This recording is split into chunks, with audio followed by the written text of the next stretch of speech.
अमेरिकी राजनीति का एक फैसला और पूरी दुनिया के मार्केट हिल गए। डोनाल्ड ट्रंप ने जैसे ही ईरान के शांति प्रस्ताव को ठुकराया, तेल के दामों में उबाल आ गया और इस उबाल ने भारतीय स्टॉक मार्केट की नींव तक हिला डाली। सोचिए, एक तरफ महंगा होता कच्चा तेल, दूसरी तरफ कमजोर होता रुपया और बीच में फंसा हुआ है भारतीय स्टॉक मार्केट।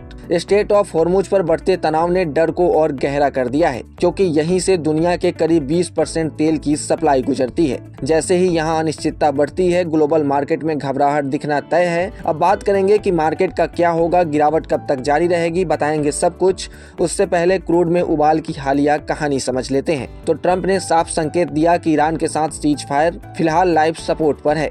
उन्होंने ईरान की कई मांगों जैसे सभी मोर्चों पर दुश्मनी खत्म करना, अमेरिकी नेवल ब्लॉकेट हटाना, ईरानी तेल की बिक्री दोबारा शुरू करना और युद्ध में हुए नुकसान का मुआवजा देने पर असहमति जताई। इसके साथ ही तेहरान ने स्ट्रेट ऑफ हॉर्मुज पर अपनी संप्रभुता को लेकर कड़ा रुख दिखाया, जिसके बाद क्रूड में गिरावट आ गई। मंगलवार को शुरुआती एशियाई ट्रेड में ही ब्रेंट क्रूड फ्यूचर्स 30 सेंट यानी 0.29% बढ़कर $104.51 प्रति बैरल पर पहुंच गया। वहीं अमेरिकी बेंचमार्क क्रूड भी $98.38 के आसपास ट्रेड करता नजर आया। तेल की इस तेजी ने भारतीय मार्केट के लिए दबाव और बढ़ा दिया, क्योंकि भारत अपनी जरूरत का बड़ा हिस्सा आयात करता है। जब भी क्रूड महंगा होता है, इसका सीधा असर रुपए और महंगाई पर पड़ता है और यही डर निवेशकों को बेचने पर मजबूर करता है। अब आते हैं वापस मार्केट पर, फिर आपको बताएंगे कि गिरावट कब तक चलने वाली है।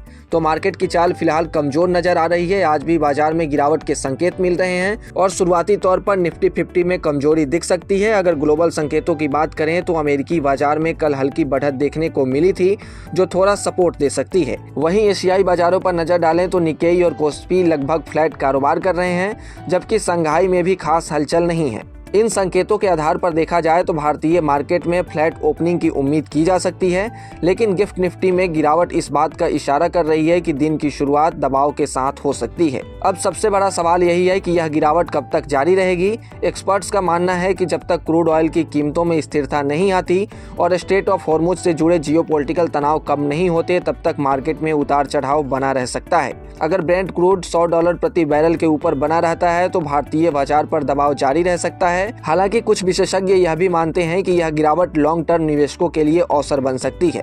मजबूत फंडामेंटल वाले शेयरों में धीरे धीरे खरीदारी की जा सकती है, लेकिन शॉर्ट टर्म में सावधानी बरतना जरूरी है। कुल मिलाकर मार्केट इस समय ग्लोबल संकेतों और क्रूड ऑयल की दिशा पर निर्भर है।